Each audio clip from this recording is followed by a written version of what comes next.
매일 아침 냉장고를 열고 어제 만들어둔 반찬을 꺼내시는 분들께 오늘 꼭 드려야 할 말씀이 있습니다. 정성껏 끓인 국, 직접 담근 젓갈, 단백질 보충하려고 챙겨 드시는 두부조림과 멸치볶음. 이 음식들이 건강을 지켜준다고 믿고 계시죠? 그런데 한국 국민건강영양조사 결과를 보면 60세 이상 어르신 5분 중 1분은 이미 신장 기능이 떨어지고 있는 상태입니다. 그리고 그분들 대부분은 자신이 신장이 나빠지고 있다는 사실을 전혀 모르고 계십니다. 오늘 저는 냉장고 안에서 매일 신장을 조용히 망가뜨리고 있는 음식 3가지와 반대로 신장을 지켜주는 음식 3가지를 말씀드리겠습니다. 끝까지 들어주시면 오늘 저녁 밥상이 달라질 겁니다. 20년 넘게 진료실에서 환자분들을 만나오면서 저는 한 가지 사실을 반복해서 목격했습니다. 지난주에도 68살 되신 어르신 한 분이 정기 검진을 받으러 오셨어요. 평소에 직접 밥을 지어 드시고 바깥 음식은 거의 드시지 않는 분이셨습니다. 그런데 혈액검사 결과를 보니 신장 기능이 이미 3단계까지 진행된 상태였습니다.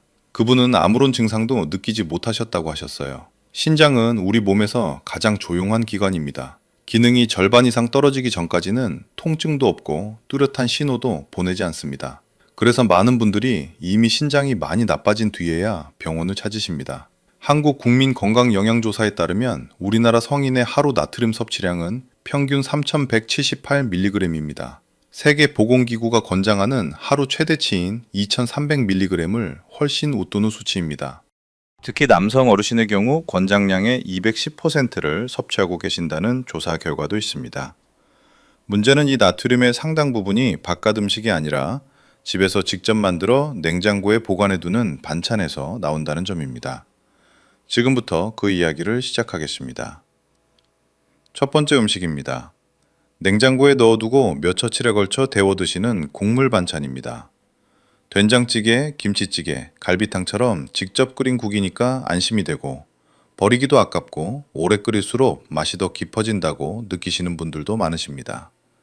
집밥이니까 당연히 괜찮다고 생각하시는 거죠. 그런데 바로 이 익숙하고 정겨운 습관이 신장에는 조용하지만 매일 꾸준히 이어지는 위협이 됩니다. 국물 음식을 냉장고에 넣었다가 다시 데우면 수분이 증발합니다. 물은 날아가지만 소금은 그대로 남습니다. 처음 끓였을 때 한 그릇에 800mg이던 나트륨이 2번, 3번 데우고 나면 같은 양의 국물에 1200에서 1400mg까지 올라갈 수 있습니다. 짠맛은 오랜 시간 드시다 보면 익숙해져서 잘 느끼지 못하십니다. 그 사이에 신장이 걸러내야 할 나트륨의 양은 조용히 그리고 꾸준히 늘어나고 있는 겁니다. 신장은 몸속 나트륨 농도를 일정하게 유지하는 역할을 합니다. 나트륨이 많이 들어올수록 신장은 더 강한 압력으로 혈액을 걸러내야 합니다. 이 상태가 매일 반복되면 신장의 아주 작은 혈관들이 서서히 굳고 좁아집니다. 마치 오래된 수도관에 계속 높은 수압을 가하면 관 안쪽이 조금씩 손상되는 것과 같은 이치입니다. 처음에는 멀쩡해 보이지만 시간이 지날수록 감당하기 어려운 상태가 됩니다. 그리고 그 손상은 한번 생기면 되돌리기가 매우 어렵습니다. 한국 만성신장질환 영양관리연구에 따르면 나트륨 섭취량이 100mg 늘어날 때마다 수축기 혈압과 혈중 크레아틴인 수치가 통계적으로 유의미하게 높아지는 것으로 나타났습니다. 크레아틴인은 신장 기능을 가늠하는 대표적인 지표입니다. 이 수치가 높게 나오신 적이 있는 분들이라면 오늘 말씀드리는 내용을 특히 주의 깊게 들어주십시오. 아직 검사를 받아보시지 않은 분들은 이번 기회에 꼭 한번 확인해 보시기를 진심으로 권해드립니다. 오늘 저녁 냉장고에 사흘 이상 된 찌개가 있으시다면 국물을 조금 덜어내시고 물을 조금 더 넣어서 데워 보십시오. 처음 끓이실 때부터 1인분씩 소분하여 냉동해 두시는 방법도 있습니다. 매일 한 번만 신선하게 데워서 드시면 나트륨이 농축되는 것을 충분히 막을 수 있습니다. 국물 반찬보다 훨씬 더 많은 나트륨이 숨어 있는 음식이 따로 있습니다. 많은 분들이 몸에 좋다고 굳게 믿고 오히려 더 챙겨 드시는 바로 그 음식입니다. 두 번째 음식입니다. 냉장고 안에 오랫동안 자리를 지키고 있는 젓갈과 장아찌입니다. 새우젓, 오징어젓, 무장아찌, 깻잎장아찌. 한번 담가두면 몇 주에서 몇 달씩 두고 조금씩 꺼내 드시는 음식들입니다. 오래 묵을 수록 맛이 더 깊어진다고 하시는 분들도 많으시죠? 우리 밥상에서 오랜 세월 함께해온 정겨운 음식들입니다. 그런데 바로 이 음식들이 신장에 얼마나 큰 부담을 주는지 구체적인 수치로 한번 생각해 보시면 아마 놀라실 겁니다. 새우젓 한 큰 숟가락에는 나트륨이 약 900에서 1000mg 들어 있습니다. 세계보건기구가 하루 전체 권장량으로 정한 2300mg의 거의 절반 가까이가 숟가락 하나에 담겨 있는 셈입니다. 여기에 된장찌개 한 그릇을 함께 드시면 그 한 끼만으로 이미 하루 권장량을 훌쩍 넘기게 됩니다. 이런 식사가 매일 반복된다면 신장이 하루에 처리해야 할 나트륨의 양은 권장 수준을 크게 웃돌게 됩니다. 그런데 나트륨만이 문제가 아닙니다. 젓갈은 오랜 발효 과정에서 히스타민과 같은 생체 아민이 만들어집니다. 이 물질은 몸속에서 조용한 염증 반응을 일으킵니다. 신장의 사구체, 즉 혈액을 걸러내는 아주 작은 필터 구조물들이 이 만성 염증에 지속적으로 노출되면 조금씩 손상됩니다. 나트륨이 신장 바깥에서 압력을 가한다면 히스타민은 신장 안쪽 구조물을 천천히 그리고 조용히 약하게 만드는 역할을 합니다.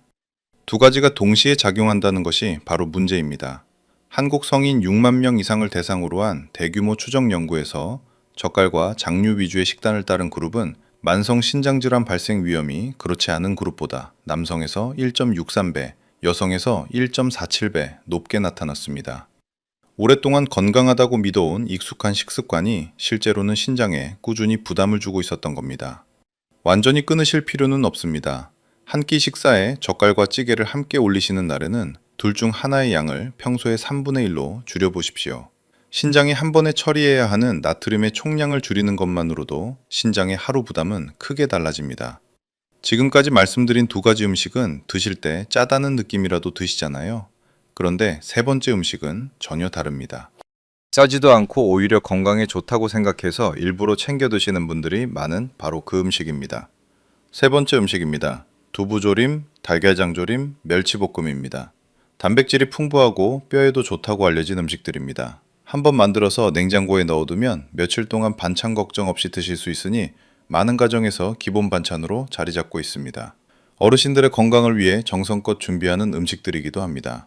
그런데 이 말씀을 드리기가 사실 오늘 세 가지 중에서 가장 조심스럽습니다.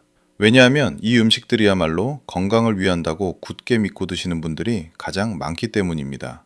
단백질은 우리 몸에서 분해되면서 요소질소와 크레아티닌이라는 노폐물을 만들어냅니다. 이 노폐물을 걸러내는 것이 바로 신장의 일입니다.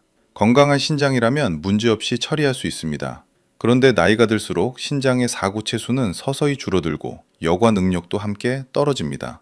이 상태에서 매일 단백질을 과도하게 섭취하면 신장은 자신의 능력을 넘어서는 일을 매일 반복하게 됩니다. 신장이 지금은 버텨내는 것처럼 보이지만 그 안에서는 조용히 그리고 꾸준히 소진되고 있는 겁니다. 쉽게 말씀드리면 이렇습니다. 60살이 넘은 신장은 이미 수십 년을 쉬지 않고 일해온 공장입니다. 그 공장에 매일 처리할 수 있는 양보다 훨씬 많은 원재료를 들여보내면 기계는 더 빨리 망가집니다. 단백질이 몸에 좋은 것은 사실이지만 신장이 감당할 수 있는 양을 넘어서는 순간부터 이야기가 달라집니다. 서울대학교 병원 외래 만성신장질환 환자 256명을 대상으로 한 연구에서 한국인 비투석 만성신장질환 환자들은 권장량보다 높은 단백질을 섭취하는 경향이 뚜렷하게 나타났습니다. 단백질이 건강에 좋다는 믿음이 오히려 신장에 부담을 주고 있었던 겁니다. 좋은 의도로 드신 음식이 신장에는 반대 방향으로 작용하고 있었던 셈입니다. 여기에 또 하나의 문제가 더 있습니다. 두부조림, 달걀장조림, 멸치볶음은 모두 간장이나 소금으로 간을 합니다. 단백질 부담과 나트륨 과부하가 동시에 신장을 공격하는 상황이 됩니다. 신장 입장에서는 노폐물 처리와 나트륨 여과라는 두 가지 과중한 업무를 한꺼번에 감당해야 합니다. 앞서 말씀드린 국물 반찬이나 젓갈과 함께 드시는 날에는 신장의 그 부담이 더욱 커집니다. 단백질을 드시지 말라는 말씀이 아닙니다. 한 끼에 몰아서 많이 드시는 것보다 세 끼에 나누어 조금씩 드시는 것이 신장에 훨씬 유리합니다. 두부는 조림보다 찌거나 데치는 방식으로 드시고 멸치볶음을 만드실 때는 간장과 소금의 양을 평소보다 절반 이하로 줄여보십시오. 맛은 크게 다르지 않지만 신장이 하루에 감당해야 할 전체 부담은 확실히 줄어듭니다. 지금까지 냉장고 속에서 신장을 조용히 망가뜨리는 음식 세 가지를 말씀드렸습니다. 그런데 왜 신장은 이렇게 조용히 나빠지는 걸까요? 그 이유를 제대로 이해하셔야 지금부터 말씀드릴 해결책도 충분히 활용하실 수 있습니다. 신장에는 사구체라고 하는 아주 작은 필터 구조물이 약 100만 개 있습니다. 이 100만 개의 사구체가 하루에 약 180리터의 혈액을 걸러냅니다. 우리가 자고 있는 동안에도 밥을 먹는 동안에도 단 한순간도 쉬지 않고 일합니다. 그런데 이 사구체에는 결정적인 약점이 하나 있습니다. 한번 손상되면 절대로 다시 재생되지 않는다는 점입니다. 간은 어느 정도 스스로 회복하는 능력이 있습니다. 뼈도 부러지면 다시 붙습니다. 그런데 신장의 사고체는 다릅니다. 한번 잃어버리면 영원히 돌아오지 않습니다. 나트륨이 과도하게 들어오면 신장은 더 강한 압력으로 혈액을 밀어내야 합니다. 이 높은 압력이 매일 반복되면 사고체의 아주 작은 혈관들이 서서히 굳고 좁아집니다. 단백질 노폐물이 쌓이면 사고체가 처리해야 할 양이 늘어납니다. 이 두 가지가 동시에 매일 반복되면 사고체는 조용히 그리고 빠르게 소진됩니다. 가장 무서운 것은 이 과정이 전혀 아프지 않다는 점입니다. 사고체가 30%, 40% 손상되어도 나머지 사고체들이 대신 버텨주기 때문에 아무런 증상이 나타나지 않습니다. 몸이 버텨주는 동안 우리는 아무것도 모른 채 같은 음식을 계속 먹습니다. 그러다 절반 이상 손상된 뒤에야 비로소 피로감이 오고 발이 붓기 시작합니다. 혹시 지금 소변에 거품이 생기거나 아침마다 얼굴이 붓는 날이 있으신가요? 그것이 신장이 보내는 첫 번째 신호일 수 있습니다. 그러나 너무 걱정하지 않으셔도 됩니다. 손상을 완전히 되돌리기는 어렵더라도 손상의 속도를 늦추는 것은 지금 이 순간부터 식탁에서 충분히 할 수 있습니다. 지금부터 말씀드릴 세 가지 음식이 바로 그 역할을 합니다. 첫 번째, 신장을 지키는 음식입니다. 양배추입니다. 위에 좋은 채소라고는 알고 계셨지만 신장에도 이렇게 좋은 채소라는 사실은 오늘 처음 들으시는 분들이 많으실 겁니다. 그런데 사실 신장 전문의들 사이에서 양배추는 오래전부터 신장 환자들에게 꾸준히 권장해온 식품입니다. 특별하거나 비싼 재료가 아닙니다. 동네 마트나 재래시장에서 언제든지 쉽게 구하실 수 있는 바로 그 양배추입니다. 양배추가 신장에 좋은 이유는 크게 세 가지입니다. 첫째, 나트륨 함량이 극히 낮습니다. 양배추 반컵에 들어있는 나트륨은 약 6mg에 불과합니다. 된장찌개 한 그릇의 나트륨이 800mg을 넘는 것과 비교하면 신장이 거의 부담을 느끼지 않는 수준입니다. 짠 반찬 하나 대신 양배추를 한 가지 더 올리는 것만으로도 그날 신장이 걸러내야 할 나트륨의 총량이 줄어듭니다. 작은 변화처럼 보이지만 매일 반복되면 신장 입장에서는 아주 큰 차이가 됩니다. 둘째, 칼륨과 인 함량도 낮습니다.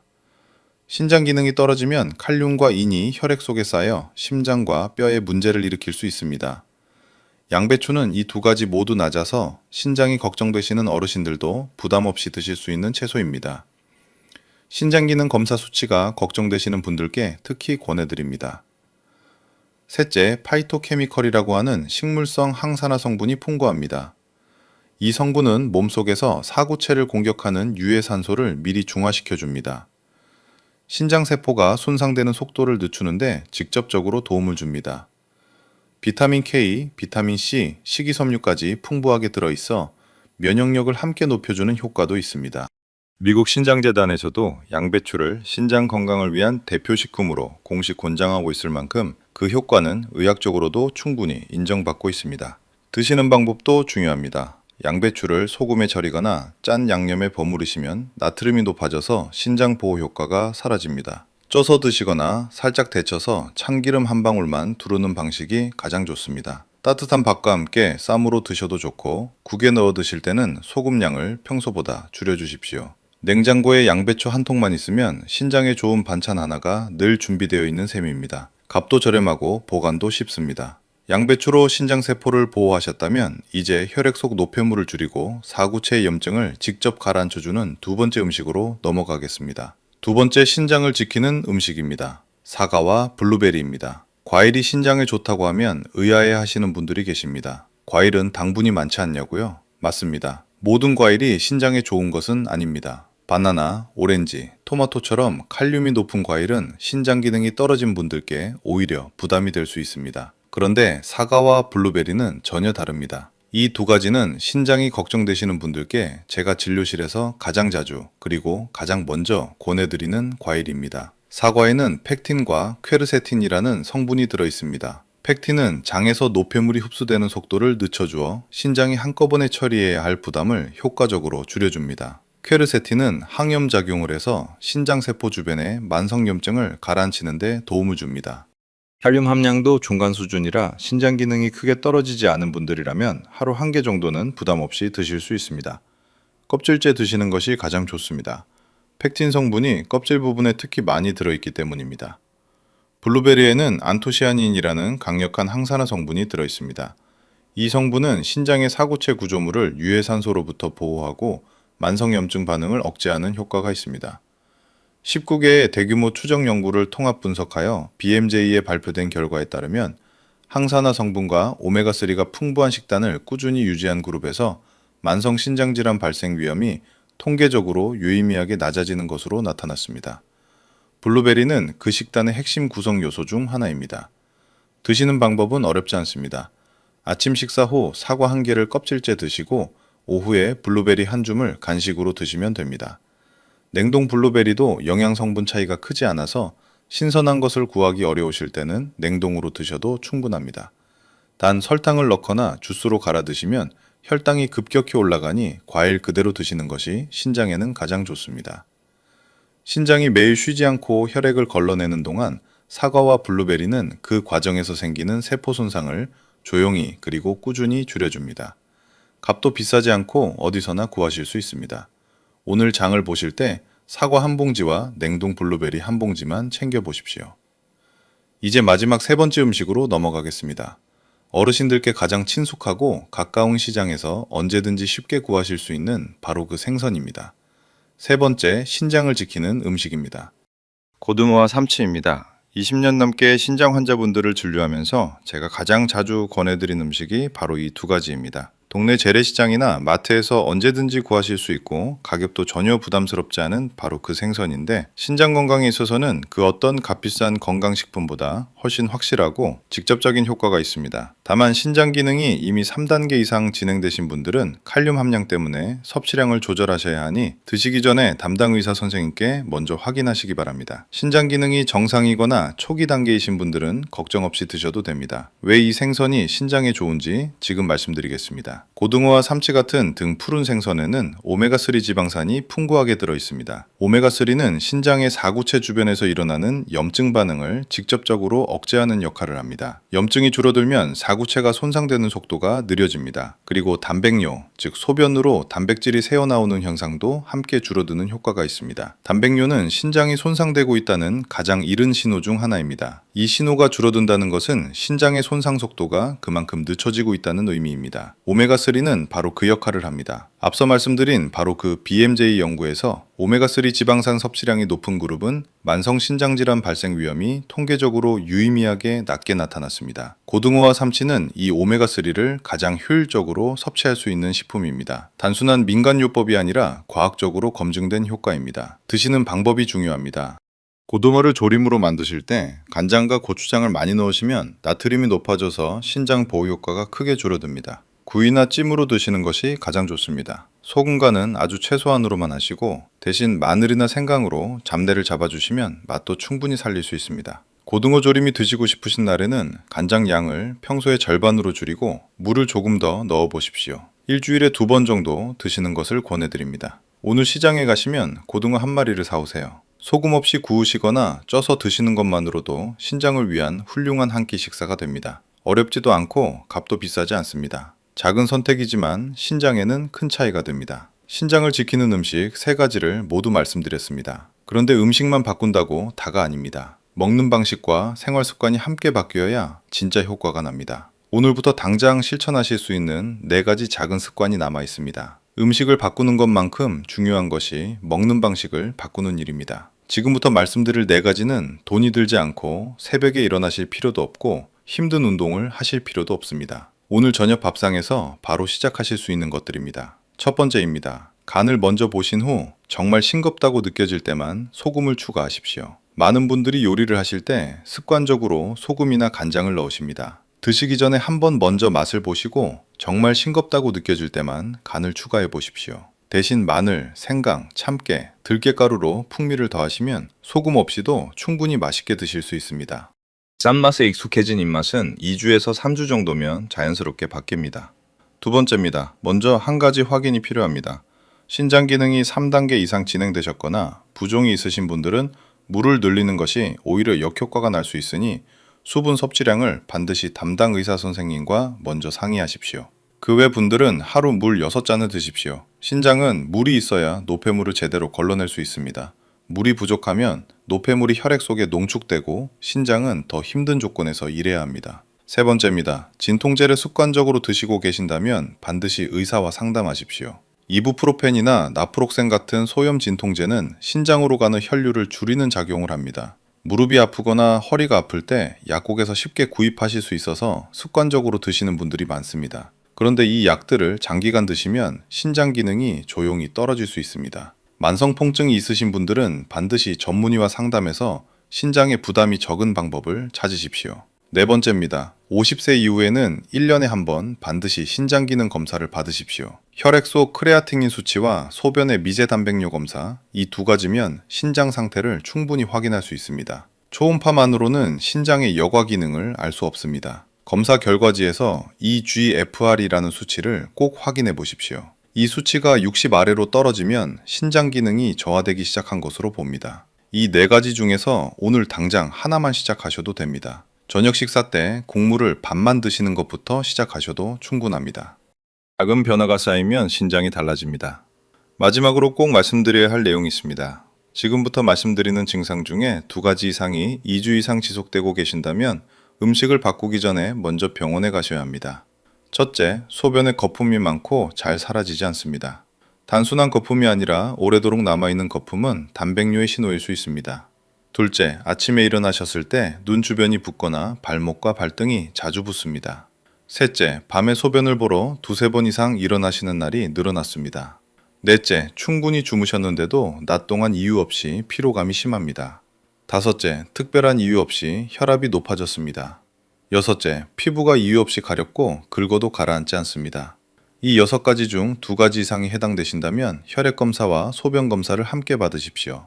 검사 결과지에서 크레아틴인 수치와 eGFR 수치를 반드시 확인하시고 초음파만으로는 신장의 여과 기능을 정확히 알 수 없으니 혈액 검사를 꼭 함께 요청하십시오. 신장 질환은 1단계, 2단계에서 발견하면 식습관과 생활습관만으로도 진행을 충분히 늦출 수 있습니다. 발견이 빠를수록 선택지가 많아집니다. 오늘 정말 많은 이야기를 드렸습니다. 마지막으로 짧게 정리해 드리겠습니다. 냉장고 속에서 신장을 조용히 망가뜨리는 음식 3가지입니다. 여러 번 데운 곡물 반찬, 매 끼니마다 올라오는 젓갈과 장아찌, 그리고 짠 양념에 졸인 고단백 반찬입니다. 이 3가지는 맛있고 익숙하고 몸에 좋다고 믿어온 음식들입니다. 그래서 더 조심하셔야 합니다. 신장을 지키는 음식 3가지입니다. 양배추, 사과와 블루베리, 그리고 구운 등 푸른 생선입니다. 비싸지 않고 구하기 어렵지 않습니다. 오늘 장을 보실 때 이 3가지만 챙기셔도 충분합니다. 그리고 기억해 주십시오. 신장은 아프다는 신호를 보내지 않습니다. 지키려면 증상이 생기기 전에 시작하셔야 합니다. 어르신, 오늘 저녁 밥상에서 딱 1가지만 바꿔보십시오. 곡물을 반만 드시거나 양배추 1장을 더 드시거나 젓갈 대신 구운 생선 1토막을 올려보십시오. 그 작은 선택 하나가 지금 이 순간에도 쉬지 않고 일하고 있는 신장을 지켜줍니다. 오늘 영상이 도움이 되셨다면 주변에 신장 건강이 걱정되시는 분께 전해주십시오.